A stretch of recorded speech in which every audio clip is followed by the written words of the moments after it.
बहुत घबराहट के आलम में वो घर में दाखिल होता है। फूला सांस, बिखरे बाल, फटे कपड़े। वो हांफता कांपता बेचैनी के आलम में इधर उधर कुछ तलाश कर रहा था। वो चाहता था कि अपनी बीवी की नजरों से बचकर वो किसी न किसी तरह घर का कुछ सामान उठाकर ले जाए ताकि वो उसे बेच सके। चाह ही रहा था कि अचानक उसकी बीवी घर में दाखिल होती है। उसका शौहर इस बार फिर घर में कुछ सामान इकट्ठा करके ले जाने आया था ताकि वो उसे बेचकर अपने नशे के लिए पैसे इकट्ठे कर सके। उसकी बीवी की ये सब देखकर जान निकल गई। वो उससे सामान वापस लेने के लिए मिन्नत समाजत शुरू कर देती है। अभी कल ही तो तुम इतना सामान लेकर गए थे, आखिर कब तक तुम घर का सामान बेच बेच कर नशे पर पैसे लगाते रहोगे? वो चीख कर बोला, तुझे क्या है, ये सामान भी तो मैंने ही ला कर दिया था ना। हट पीछे, वरना मैं तुझे धक्का देकर गिरा दूंगा। नहीं हटूंगी, मैं तुम्हें ये सब करने नहीं दूंगी। तुम पहले ही सारा सामान बेचकर खा गए हो, कुछ भी तो नहीं रहा हमारे घर। अरे हट जा बदबख्त, वरना मैं आज तेरा हाल बुरा कर दूंगा। वो गुस्से से चीख कर बोला। ये जमाल था जिसे पिछले 1 साल से नशे की लत पड़ चुकी थी। वो बोली, अल्लाह का खौफ करो, तुम्हारी इन हरकतों की वजह से हमारा हंसता बसता घर उजड़ गया है। आखिर तुम्हें एहसास क्यों नहीं होता कि तुम एक बेटी के बाप हो? तुम्हारी ये हरकतें उसकी जिंदगी पर क्या असर डालेंगी? जा दफा हो जा अपनी बेटी को लेकर अपने माँ बाप के घर, जहां से तू आई है। अगर इतनी ही तंग है तू मुझसे। मुझे तो बेटी चाहिए ही नहीं थी, बेटा चाहिए था मुझे। बेटा तो तू दे ना सकी, अब दफा हो जा और जीने दे मुझे। जमाल इस दफा गरज कर बोला, अरे कुछ तो अल्लाह का खौफ करो, बेटा और बेटी सब अल्लाह के हाथ में है, ये तो खुद उसने कुरान में लिखा है। जालमाना बन, मुझे दीन ना पड़ा और हट। ये कहकर वो धक्का देकर उसे अपने रास्ते से हटाता हुआ सामान लेकर घर से निकल जाता है। इस 1 साल में वो तकरीबन घर की हर चीज बेचकर खा चुका था। उसकी 9 साल की बेटी, जो कि डरी सहमी दरवाजे के पीछे से छुप कर ये सब देख रही होती है, बाप के जाने के बाद बाहर आती है और अपनी माँ को उठाती है। वो अपनी माँ से मासूमियत से सवाल करती है, माँ ये नशा क्या होता है जिसकी वजह से अब्बू ऐसे हो गए? उसकी माँ बोली, बेटा ये एक लानत है और बदकिस्मती से जिसका शिकार तुम्हारे अब्बू भी हो गए हैं। खैर तुम जाओ, तुम्हें ट्यूशन से देर हो रही है। वो उसे और बताती भी तो क्या बताती। हम ना अपना बस्ता उठाए ट्यूशन पढ़ने जाने के लिए निकल जाती है। जमाल, जो कि नशे की हालत में बेसुध रोड पर पड़ा था, उसके कुछ दोस्त जो कि उसे इस हालत में देखकर अफसोस करने लगते हैं। यार देख क्या हालत कर दी है नशे ने इसकी, अच्छा भला रोजगार था इसका, न जाने इसे क्या सूझी जो इसके चक्कर में पड़ गया। अल्लाह माफ करे, ऐसा हाल किसी दुश्मन की भी ना करे।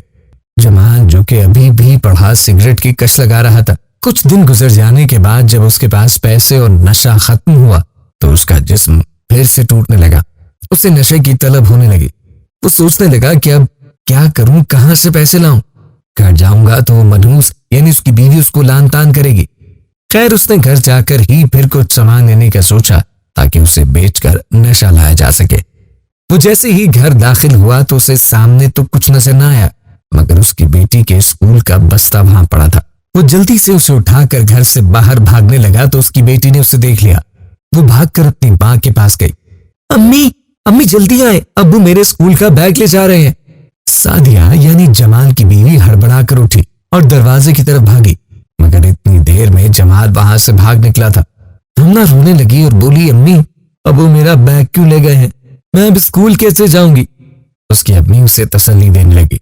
बोली, बेटा तुम परेशान ना हो, अल्लाह से दुआ करो, अल्लाह बेटियों की दुआ बड़ी जल्दी सुनता है। हमना ने वुजू किया और जहाँ नमाज पर आकर बैठ गई और दुआ करने लगी, ऐ अल्लाह मेरे अब्बू को नेक और अच्छा इंसान बना दे ताकि वो हमें तंग ना करे और मेरा और अम्मी का ख्याल रखा करे। ये दुआ करते उसकी मासूम सी आंखों ने उसके नन्हे गालों को आंसुओं से भिगो दिया। बाहर जमाल बैग लेकर बेचने की गर्ज से जा रहा था कि उसको उसके उन्हीं दोस्तों ने देख लिया। वो बोले, अरे कुछ तो शर्म कर, नशे ने तुझे इतना अंधा कर दिया है कि अब तू अपनी बेटी के स्कूल का बस्ता भी बेचने जा रहा है। जमाल गुस्से से बोला, बकवास बंद करो तुम लोग अपनी, और अपने काम से काम रखो। इनमें से एक दोस्त बोला, अरे इसके मुंह क्यों लगता है, दफा कर इस नशे को, आज ये नशे के लिए अपनी बेटी का बस्ता बेच रहा है, कल को क्या पता ये अपनी बेटी को ही बेच डाले। ये सुनकर जमाल तैश में आ गया, तेरी इतनी हिम्मत कि तूने मेरी बेटी पे बात की, मैं तुझे कहीं का नहीं छोड़ूंगा। ये कहकर जमाल उनको मारने पीटने के लिए आगे बढ़ा, मगर उन तीनों ने उसे दबोच लिया और खूब धुलाई की और फिर वहां से चल दिए। जमाल जो कि मारे नदामत के आंसू बहा रहा था, कह तो वो सही रहे थे, आखिर नशा इंसान को कब किसी काबिल छोड़ता है। उसकी गैरत ने उसे झंझोड़ा और वो आंसू बहाता वापस घर की तरफ बढ़ने लगा। घर पहुंचकर वो जोर जोर से रोने लगा। उसकी बेटी ने उसे देखा तो उसने अपनी मां को आवाज लगाई, देखो देखो अम्मी अब्बू आ गए, वो मेरा बस्ता भी वापस ले आए। जमाल अपनी बेटी से माफी मांगने लगा और बोला, बेटा मुझे माफ कर दो, मैं तुम्हारा अच्छा बाप नहीं बन सका, मैं तुम्हारा मुहाफिज था और मैं ही तुम्हें और तुम्हारी माँ को बेआसरा करने लगा। ये सुनकर उसकी बेटी ने भागकर बाप को गले लगा दिया और बोली, अब्बू अब आप तुम्हारे पास ही रहेंगे ना? तो बोला, हाँ बेटी। ये सब देखकर सादिया ने दिल ही में शुक्र अदा किया। हमना बोली, देखा अम्मी, अल्लाह ने मेरी दुआ कबूल कर ली और अब्बू को अच्छा इंसान बना दिया। जमाल कहने लगा, हाँ मेरी बेटी, अल्लाह ने तुम्हारी दुआ कबूल कर ली और आज मैं नशा करने से तौबा करता हूँ। आइंदा मैं नशा हरगिज नहीं करूंगा, बल्कि तुम्हारा और तुम्हारी अम्मी का हमेशा ख्याल रखूंगा। कुछ अरसा इलाज करवाने के बाद जमाल अब बिल्कुल पहले जैसे ठीक हो गया था और अब वो अपनी बेटी को हर रोज स्कूल छोड़ने जाता है। जमाल बेटी को स्कूल छोड़ते हुए स्कूल के गेट पे खड़ा करता है, जाओ बेटा दिल लगाकर पढ़ाई करो, बड़े होकर तुमने बड़ा अफसर बनना है।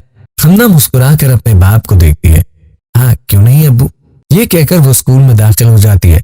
जमाल अल्लाह का शुक्र अदा करता है जिसने उसे हिदायत दी और दलदल में गिरने से बचा लिया।